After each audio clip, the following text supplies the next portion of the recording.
Hey guys, thank you for watching episode 1 of the YouthFilmmaker.com tutorial series. My name is Christian Gentry. I am an independent filmmaker. I have been filmmaking for about 3.5-4 years, and I want to share my knowledge with you guys. Now, before we begin, I just want to say that yes, there are a lot of tutorial series out there. The reason I am making this one is because I am trying to reach out to other youth filmmakers from my perspective in these videos. Today we are going to be talking about cameras, lenses, memory cards, and more. Just the basic stuff to get you to start shooting. So let's start off with the camera. The most popular camera nowadays is the DSLR. Yes, that's what I'm going to recommend to you. Yes, I'm going to recommend you a Canon. I am personally a huge fan of Canon. To me, I just personally like it.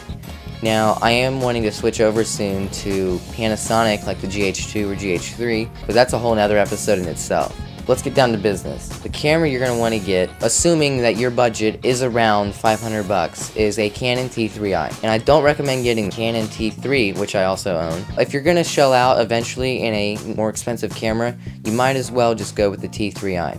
If you want to learn more in-depth things, Philip Bloom is a great guy out there who can, give you a lot more in-depth stuff. Now on for lenses. There are a lot of lenses out there for you to choose from.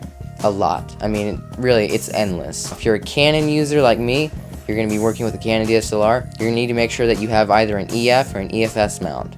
I recommend using EF mount systems over EFS. There's a difference, yes. EFS lenses are used for crop factor Canon cameras, and you can't use them on full-frame cameras like the 5D Mark III. You can use EF lenses on a full-frame sensor. Some lenses that I own personally are the Canon 18-55 EFS lens. It's a cute little thing that came with it as part of the kit package. And then I have the 75-300 millimeter. It's okay for filmmaking. It's a zoom. Generally, I don't like to use zoom lenses. I like to use primes, and I'll discuss why. Now let's get down to primes. A prime that I own is the Canon EF 50mm.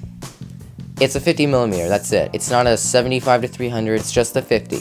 That means that you can't zoom. There's a lot of debates online and everywhere really about why to use primes instead of zoom lenses when you're filmmaking. I prefer primes over zoom lenses for pretty much 2 reasons. One, primes have less glass than zooms do, which means that normally you get a sharper image. Number 2 is that I like to challenge myself creatively. That means that I have to move the camera around to adjust with my focal length, instead of just taking your zoom lens and zooming it in, and you don't have to actually move the camera. If you're going to be using a DSLR of any kind and it shoots 720p or higher, you're going to need some really good memory cards. Fortunately for you, memory cards run really cheap these days. Rule number 1. Make sure that your card has good read and write speeds. Never go under 40 megabit a second read and write speeds. Rule number 2. Can your SD card go through an airport x-ray? Can you drop it in the sink full of water and retrieve it out, dry it, and then use it again? All those things are very important, and it might seem outrageous, but trust me, you're going to thank me, or whoever you get this advice from, when you drop your memory card in the ocean, or you leave it in your pant pocket and it goes through the washer and dryer. Trust me, it's going to save you a ton of stress. Rule number 3, capacity. Now you're probably thinking, why wasn't this rule number 1 or 2? Because even if you don't have that much capacity on the card, if the card sucks in read and write speeds and it can't handle being, going through the dryer, then you might as well just not even buy it. You're going to need a good amount of capacity on your card. Around 16 gigabytes is a good place to start out, and I generally get a handful of 16 gigs, so that way my footage is all spread apart on multiple cards. So that way if I lose one of my cards, I don't lose 64 gigs in pretty much all of my shoot. Rule 4. Brand. The top 2 brands I recommend for memory cards are SanDisk and Sony. Thank you guys for watching the first episode of the YouthFilmmaker.com tutorial series. This has been episode 1.